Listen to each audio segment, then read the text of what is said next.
Boa noite, vamos então dar início a mais um estudozinho, né, das nossas quartas-feiras. Como fazemos de praxe, vamos agradecer ao Papai da Vida, ao nosso querido Mestre Jesus, essa espiritualidade querida que nos inspira a buscar toda semana um pouquinho mais de conhecimento nessas nossas reuniões. Agradecer esses corações queridos que nos acompanham, que estudam conosco, né? E pedir a Jesus que nos abençoe, nos ilumine, nos traga bastante paz e harmonia que nós estamos precisando, né? Então, dando sequência, mais uma vez vamos fazer o certo, né? Nós e o Mundo Espiritual, da Sara, é o livrinho que chegou às nossas mãos através da Nazareno Feitosa e que nós já estamos aproveitando esse ano para explorar o máximo, né, desses tópicozinhos fantásticos que a Sara colocou para nós aqui para reflexão. Nós, na noite de hoje, vamos começar um tema por nome mediunidade. Mediunidade é uma coisa que, para nós espíritas, inesgotável. Quanto mais nós a estudamos, mais dúvidas nós temos, né? Mas aqui uma pincelada rápida. Mas mesmo nessa pincelada rápida, nós vamos fazer em duas partes. Hoje nós vamos fazer a parte 1, na próxima quarta vamos fazer a parte 2, para podermos fechar esse capítulo que a Sara colocou aqui para nós, ok? Então vamos lá, o que ela nos diz? Mediunidade, parte 1. A mediunidade é um canal entre nós e o mundo espiritual. Podemos iluminá-lo e, por essa via, receber infinitos benefícios ao nosso espírito, ou mantê-lo na escuridão, somando sombra com sombra, cujo resultado é sofrimento. Tá? O fato de alguém ser médium não significa que seja uma pessoa diferente, favorecida ou desfavorecida pela vida. Mas todo aquele que comece a sentir sintomas que indicam mediunidade deve começar a pensar com muita seriedade sobre o assunto. Não é em vão que os poderes superiores nos dão faculdades mediúnicas. Elas existem para podermos entrar em contato com o mundo espiritual, receber notícias dos que se foram, esclarecimentos sobre a vida nessa outra dimensão, sobre as leis naturais e sobre todos aqueles porquês que tanto angustiam a alma humana. Elas existem também como instrumento para a prática do bem, no atendimento a espíritos sofredores e obsessores, no consolo aos aflitos de toda ordem e para alívio e cura de enfermidades do corpo e da alma.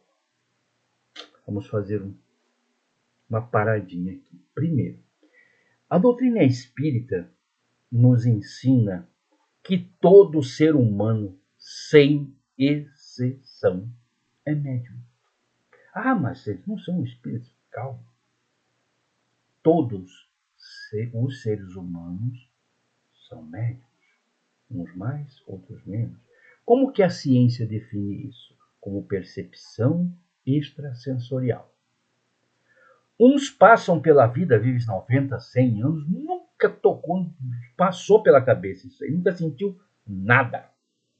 Outros, desde o berço, já começa a sentir alguma coisa. Então, cada espírito, cada ser reencarnado tem uma tarefa, tem uma trajetória, tem uma história de vida. Não quer dizer que existem só médiuns espíritas.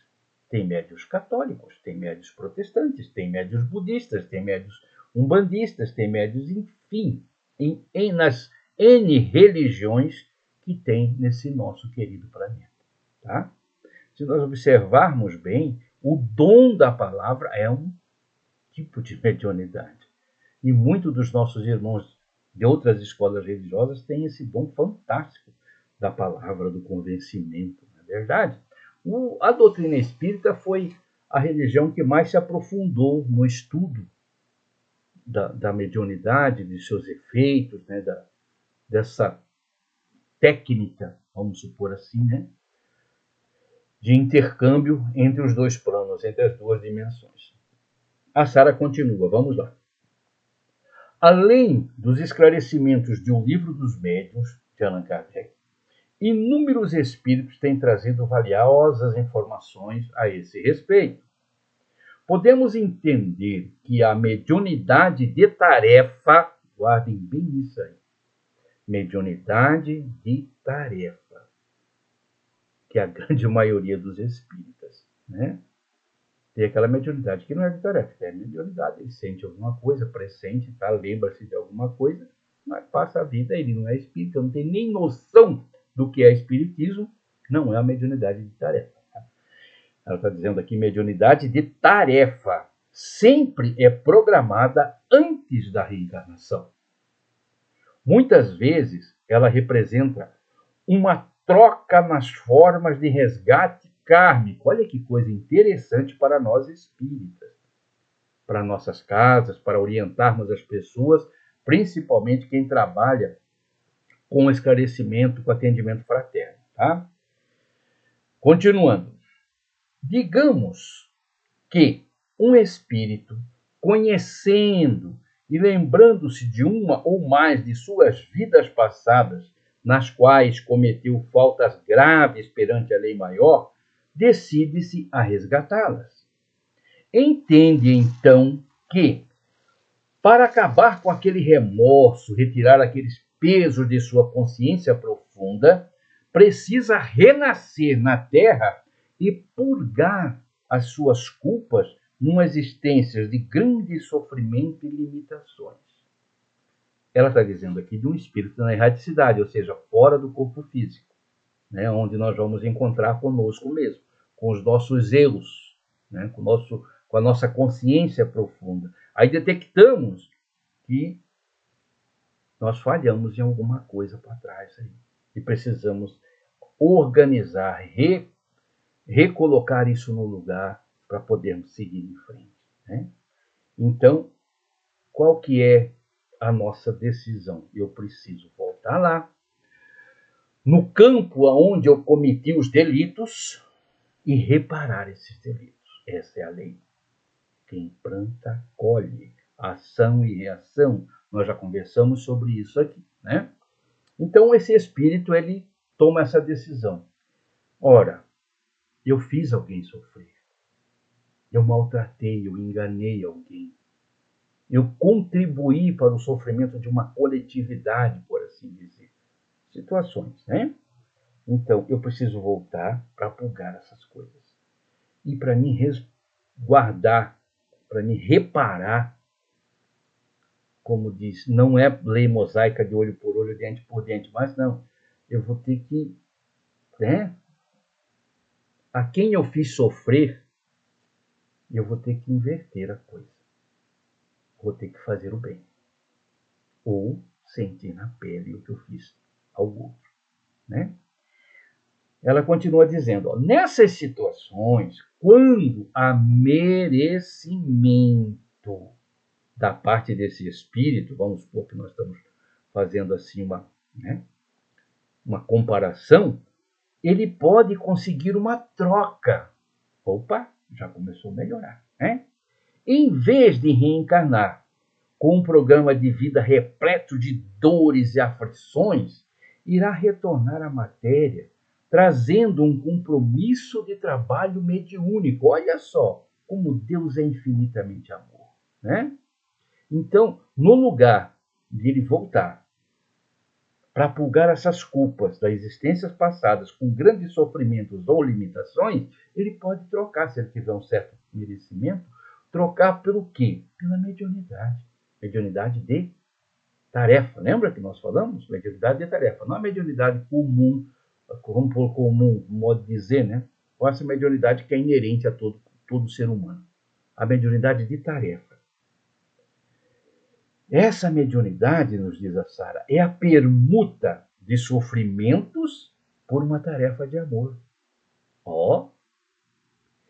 E lembramos, a propósito, o que afirmou o apóstolo. O amor cobre uma multidão de pecados. Assim, em vez da doença, da penúria, das deficiências físicas ou problemas semelhantes, esse espírito reencarna trazendo o compromisso do trabalho mediúnico. Olha outra coisa séria aqui. O compromisso do trabalho mediúnico inteiramente gratuito, visando apenas fazer o bem, ajudar o próximo necessitado. Vamos guardar isso aqui que a gente brinca, né? Vai cair na prova para entrar no céu. Entendemos bem aqui, né? O que a Sara está nos colocando e que a doutrina espírita também coloca nas suas obras básicas, e nas complementares também, e no Evangelho, né? O espírito reencarna, trazendo compromisso de trabalho mediúnico inteiramente gratuito. Não custa repetir. Inteiramente gratuito, visando apenas fazer o bem e ajudar o próximo mais necessitado. Não vamos entrar em detalhe, mas nós temos visto, né, e sabido através da grande imprensa de muitas mediunidades sendo utilizadas com outros propósitos. É problema de quem está fazendo isso com Deus. Não temos que criticar ninguém, né? Continua Sara. Também é verdade que muitos médios sofrem, e muito. Mas peraí, se eu troquei lá, consegui um merecimentozinho, troquei com os amparadores, que no lugar de eu sofrer, eu vou trabalhar no bem, na prática do bem, da caridade. Porque enquanto mesmo trabalhando na prática do bem, da caridade, eu vou continuar sofrendo? Certamente, segundo a Sara, sofreriam ainda mais, não fosse a sua tarefa mediúnica. O maior médico que nós conhecemos no Brasil, Chico Xavier. Poxa, quantas doenças o Chico tinha no corpo? Né? Quantas? E nunca esmoreceu. Consequentemente, a tarefa dele amenizou 99% do que ele tinha que passar. E o 1% foi o que nós conhecemos com ele na carne, do sofrimento do Chico, das limitações, né? E muitos médios sofrem, tudo bem, ele mereceu, ele recebeu, ele trocou. Mas muitas vezes o débito dele era tão grande que, mesmo ele trabalhando na prática do bem da caridade, ainda ficou alguma coisa. Ou o tempo que ele tem em reencarnado também é tão pouco, 90, 100 anos, não é nada diante da eternidade, em virtude do que ele tem que resolver. Então ele quer resolver logo tudo de uma vez. Ó, na próxima, eu quero quitar essa dívida agora. Quanto que eu devo, né? Olha, você deve tanto. Trabalhando no bem na prática do bem da caridade, você vai pagar 50%. Não me manda 50 mais 50 de sofrimento que eu quero resolver. É uma opção do espírito, né? O seu livre-arbítrio. Desculpem. Há que lembrar, contudo, nós devemos, enquanto espíritas, lembrar, contudo, que o sofrimento é caminho de evolução. É também instrumento de contenção e equilíbrio. Opa, já ficou melhor. Porque quando fala só sofrimento é caminho de evolução, quer dizer que, poxa, não se evolui se não for sofrendo, né? Fica meio vazio.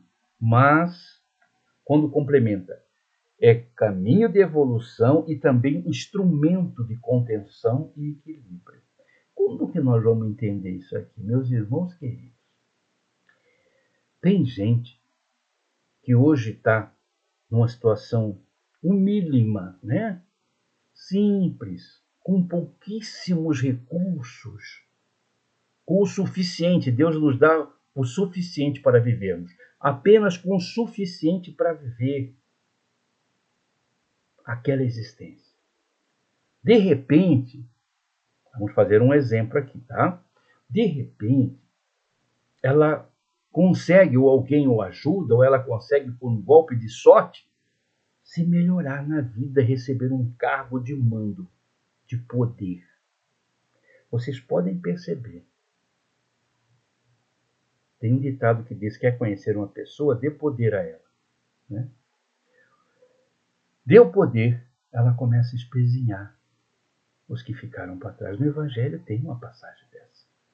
Daquele devedor que uma parábola, inclusive, que Jesus explicou.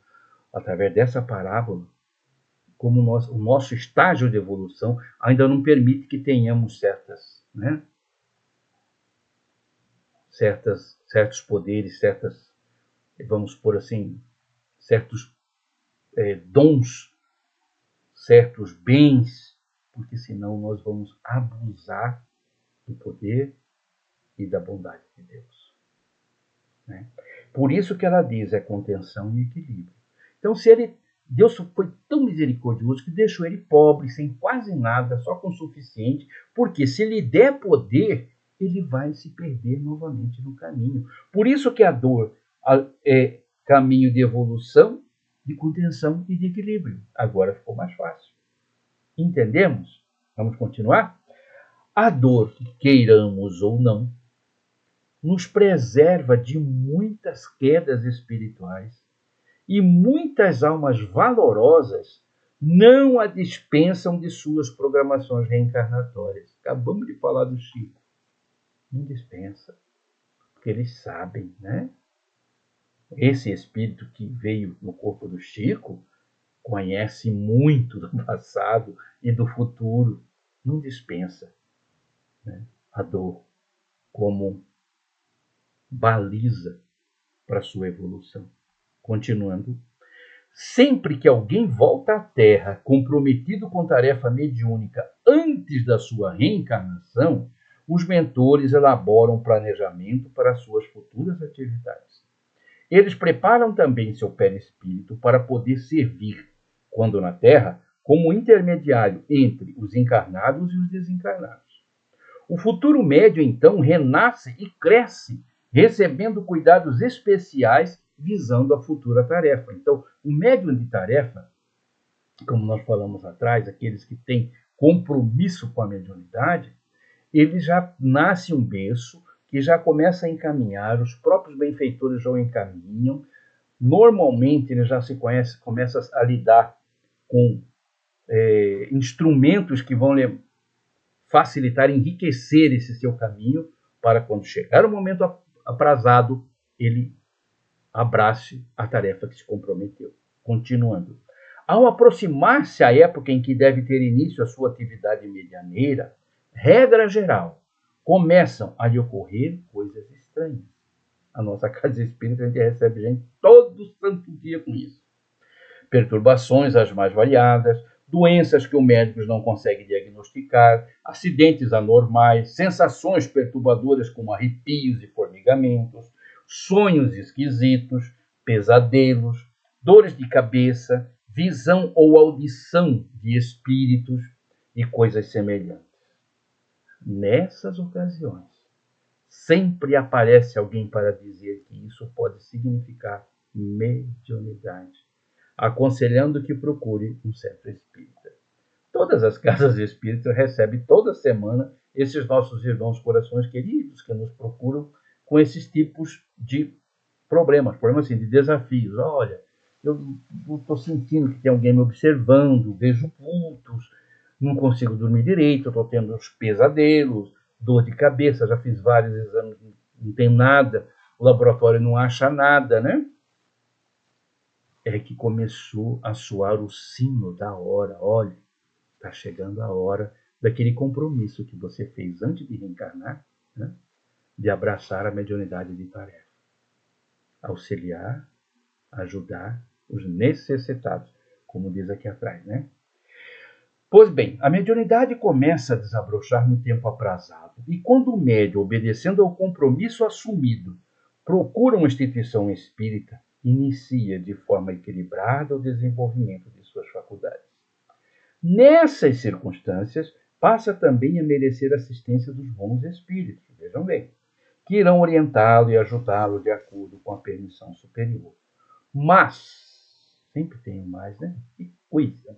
Mas, Para que possa receber essa ajuda, prestem atenção, é necessário que se torne merecedor, sendo dedicado, responsável e procurando melhorar as próprias atitudes, a partir dos pensamentos e emoções, tornando-o mais compatíveis com a nobreza de uma tarefa com Jesus. Não podemos jamais esquecer disso.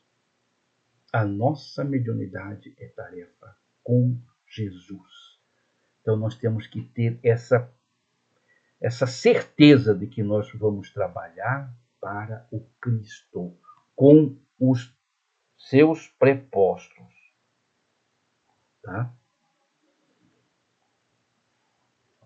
E aí? Por isso que na nossa casa espírita, meus irmãos, a gente fala para as pessoas, olha, eu preciso começar a trabalhar, estudar. Já querem trabalhar. Estudar, não. Estudo fica depois. Depois nós vamos ver isso na segunda parte. Eu quero trabalhar. Tá, beleza. Só que tem um detalhe. Antes de você começar a trabalhar, faça uma análise do seu cotidiano, da sua vida. Que o trabalho é do Cristo. Se for um trabalho bem feito, méritos dele. Se for mal feito, a culpa é nossa. Então, se nós temos ainda algo a resolver enquanto matéria, enquanto vida mundana, que nós resolvemos primeiro, para depois abraçar a mediunidade com Jesus, que é uma coisa muito séria, muito responsável, que nos exige, principalmente, postura moral. É duro, muitas vezes, para nós espíritas, falar isso um para o outro, mas é o que recomenda o Evangelho e a doutrina espírita. Meus irmãos, parece que deu o nosso horário. Na outra semana nós vamos continuar na segunda parte da mediunidade. E nós vamos ver que falta muito ainda para a gente, né? Se conscientizar em muita gente ainda, infelizmente por falta de conhecimento, está levando a mediunidade por um lado que não tem nada a ver com a doutrina espírita. Que a paz de nosso Senhor Jesus permaneça conosco e Deus permita que estejamos aqui na próxima quarta para continuar a parte 2 do nosso estudo sobre mediunidade. Um beijo no coração de todos.